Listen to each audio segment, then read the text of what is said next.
오늘은 은혜를 누리는 자라는 제목으로 하나님 말씀 전파하도록 하겠습니다. 오늘 본문의 말씀은 어제 본문에 이은 욥의 기도의 내용입니다. 욥은 그의 기도를 통해서 하나님과의 깊은 소통을 소망하고 있는 것을 볼 수 있습니다. 이는 하나님과의 소통만이 그의 삶에 닥친 이해할 수 없는 고난을 깨닫게 줄 수 있기 때문에 그렇습니다. 그런데 오늘 본문을 보면 그의 이러한 바람이 오히려 고난을 뛰어넘어서 인생 자체에 대한 아주 진지한 고민을 하게 한 것을 볼 수 있습니다. 자, 우선적으로 우리가 본문 1, 2절을 다시 한번 읽도록 하겠습니다. 본문 1, 2절입니다. 시작. 여인에게서 태어난 사람은 생애가 짧고 걱정이 가득하며 그는 꽃과 같이 자라나서 시들며 그림자같이 지나가며 머물지 아니하거늘 했습니다. 본문에서 욥이 인생에 대해서 고백을 합니다. 1절을 보니까 인생이 참 짧다, 인생은 걱정이 가득하다, 이런 말을 합니다. 이것은 고난을 통해서 그가 분명히 깨닫게 된 거죠. 사람의 시간이 그가 생각하는 것보다 훨씬 더 빠르게 지나간다, 끝이 빨리 온다라는 것을 얘기하는 것입니다. 이것은 인생의 허무함을 말하는 것이 될 수도 있겠지만 삶의 끝자락에 대한 권고다, 그렇게 보는 것이 더 합당한 것 같습니다. 사람이 인생을 자기 것으로 여기고 살아갈 때는 자기 마음대로 누릴 수 있다고 생각하지만 그렇지 않다는 거죠. 그 시간이 너무나 빠르고 짧아서 아쉬움을 남길 뿐이다라는 것을 욥이 얘기하고 있는 겁니다. 그리고 욥은 인생이 걱정이 가득하다 말합니다. 아무리 내 스스로 나아지려고 애를 쓴다 하더라도 인생이 결코 내 마음대로 풀리는 것은 아니다라는 것을 얘기하고 있는 겁니다. 자, 우리가 욥의 이 고난을 통해서요, 인생을 좀 진지하게 돌아볼 수 있는 기회를 가질 수 있을 뿐만 아니라 이 인생의 참된 주도권을 인식하게 되는 것을 좀 생각해 봤으면 좋겠습니다. 욥이 그랬던 것처럼 우리도 마찬가지입니다. 아무런 문제 없이 살아갈 때는 인생이 마냥 긴지 알았지만 고난을 경험하고 나니까 인생이 얼마나 더덥고 짧은지를 깨닫게 됐다는 것이죠. 그것을 통해서 야, 인생이 내 것이 아니라 주님의 것이구나, 주님이 주신 것이구나 라는 것을 분명히 깨닫게 되는 것입니다. 오늘 우리가요, 이 욥기를 묵상하면서 욥의 이러한 철학적인 고백을 좀 다시 한번 깊게 묵상할 수 있으면 좋겠다는 생각이 듭니다. 욥이 왜 이처럼 고백할 수밖에 없었을까요? 단지 지금 그의 상황이 너무나 절망적이고 또 굉장히 갑박했기 때문에 이 부정적인 감정으로 그가 자기의 인생을 한탄하고 있었을까요? 그것은 아니라는 겁니다. 욥은 지금 고난을 통해서 지금까지는 돌아보지 못했던 그 인생에 대해서 진지하게 생각할 수 있는 기회를 얻게 된 것입니다.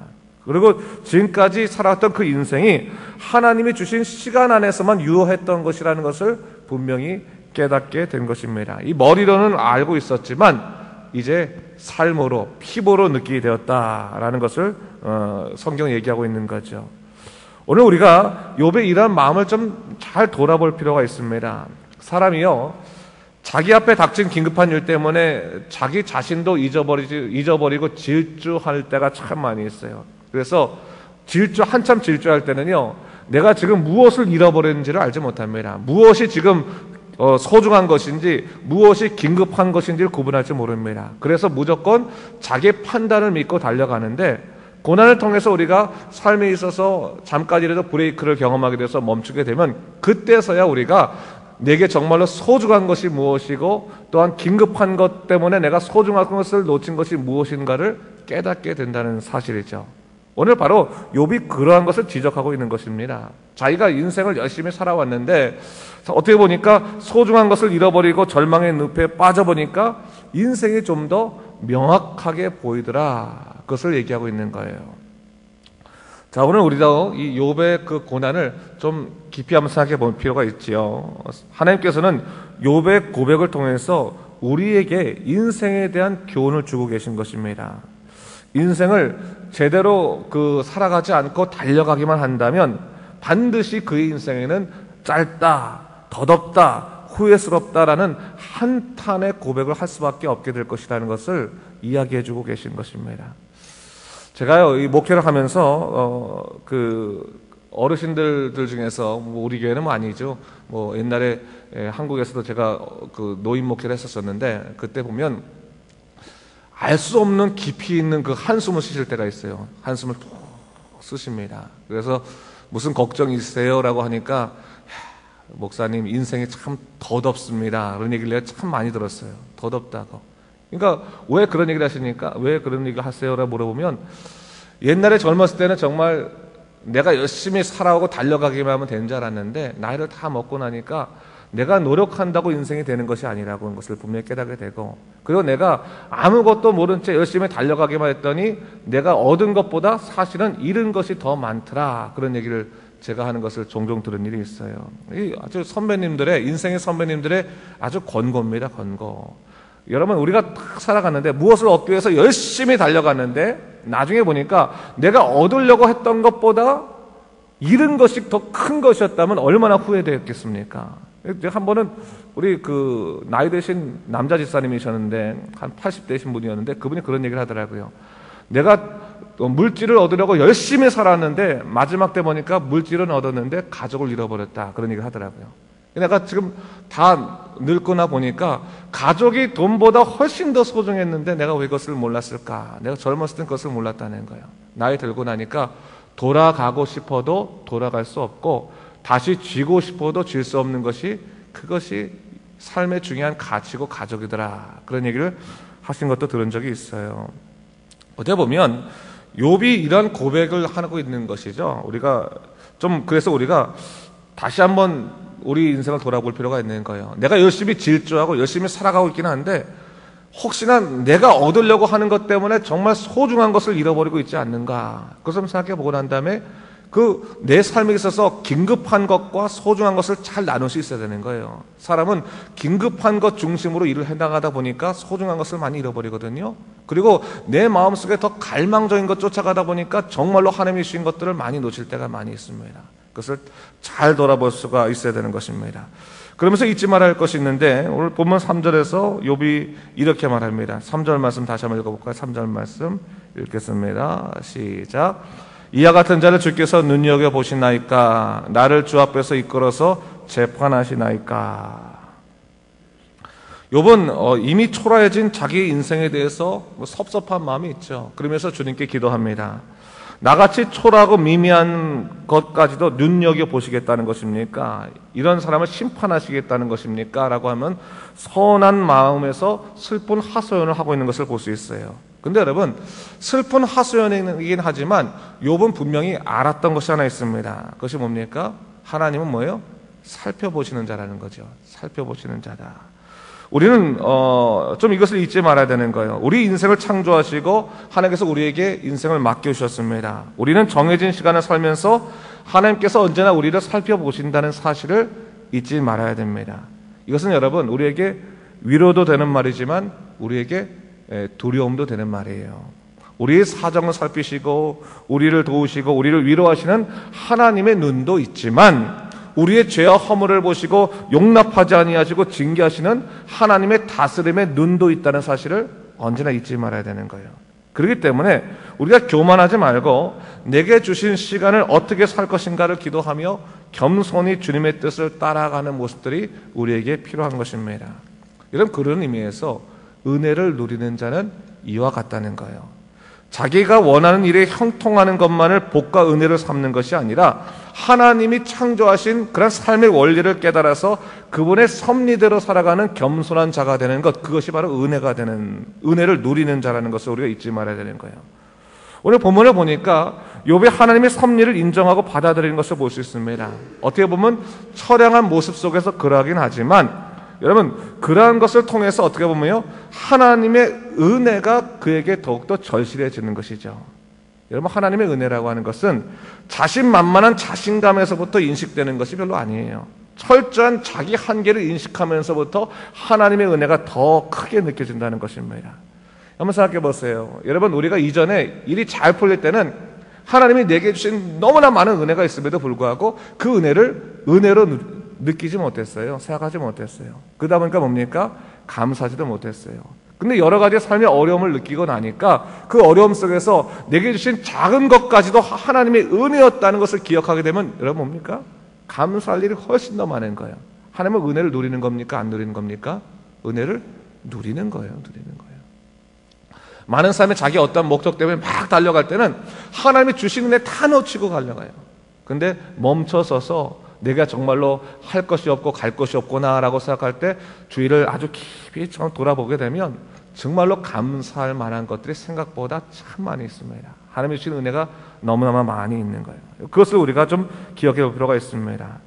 여러분, 고난에 처한 우리 인간의 모습들을 다시 한번 생각해 보면서, 여러분, 고난에 처한 사람이요, 어저께도 제가 설교했지만 자기 자신을 자꾸 고립시키려고 합니다. 그래서 여러분, 하나님에게도 자기를 자신을 고립하려고 하는데, 그 고립할 때 항상 위험한 것 중에 하나가 뭐냐면 하나님의 은혜의 비를 피하려고 하는 거예요.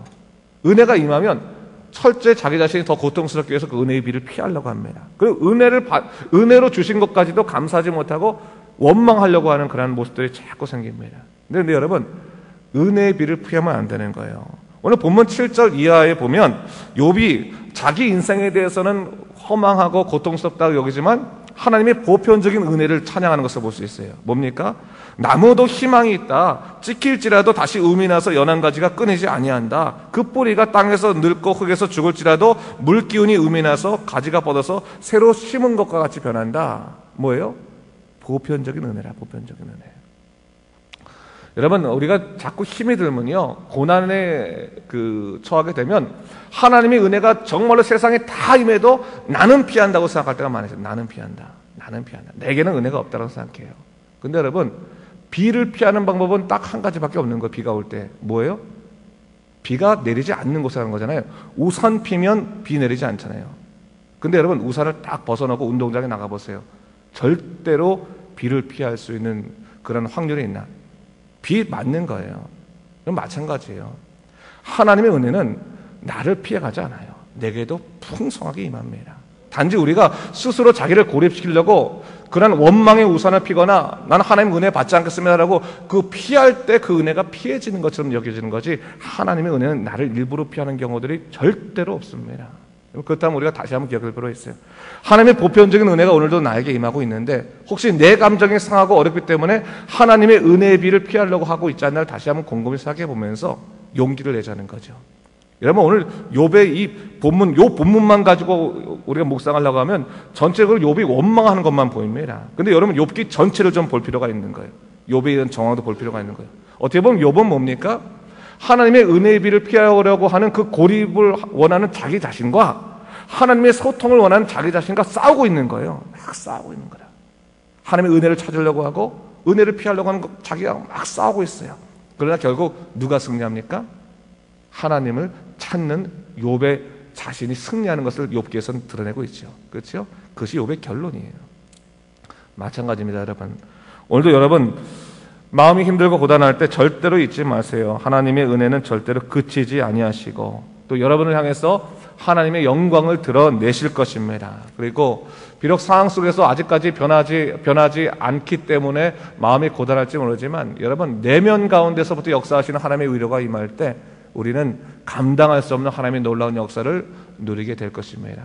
오늘도 여러분, 밖에 나가서 한번 보세요. 제가 이번에 우리 신성계 목사님 와가지고 이렇게 산티아고를 쫙 돌려보니까 꽃핀 데가 참 많더라고요. 꽃핀 데가. 근데 여러분, 내가 왜 꽃핀 데가 있는지 몰랐냐면 빠뚜루나뚜루 돌아다니다 보니까 꽃핀 데가 있는지 몰랐어요. 그렇지 않습니까? 여러분, 장사하다 보면 우리한테 뭐만 보입니까? 장사가 되냐 안 되냐 그것만 보이잖아요. 안 되면 마음이 절망스럽고 되면 조금 기쁘고. 근데 여러분, 한번 나가서 이 주위를 한번 돌아보세요. 산도 한번 가보시고 꽃도 펴 있습니다. 얼마나 아름다운지 몰라요. 그 말이 뭡니까? 하나님의 은혜는 여전히 우리에게 있는 것입니다.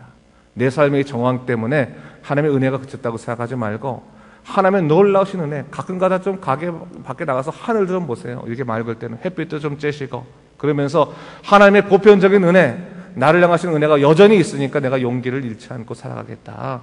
하나님의 놀라우신 약속 가운데 살아가겠다. 하나님의 은혜를 누리십시오. 은혜를 알기만 하지 마시고 은혜를 누림을 통해서 오늘도 기쁘게 살아가시고 하나님의 놀라운 역사 가운데 살아가신 여러분 되시길 주님의 이름으로 축원합니다. 기도하겠습니다. 주님 감사합니다. 이 아침에 우리가 하나님의 은혜를 누리는 그런 사람에 대해서 한번 살펴봤습니다. 주 하나님 아버지, 혹시 내 자신의 갇혀 있어서 은혜를 누리고 있지 못하진 않습니까? 주님, 하나님의 놀라신 은혜를 누리며 살아가는 삶 되게 도와주시고, 욥의 절망과 고통을 보면서 다시 한번 우리가 신앙적인 영적인 그러한 이 교훈을 얻을 수 있도록 주의 인도하여 주시옵소서. 일어나게 도와주시고 주의 놀라신 약속 가운데 살아가도록 인도하여 주시옵소서. 감사드리며 예수님 이름으로 기도드립니다. 아멘.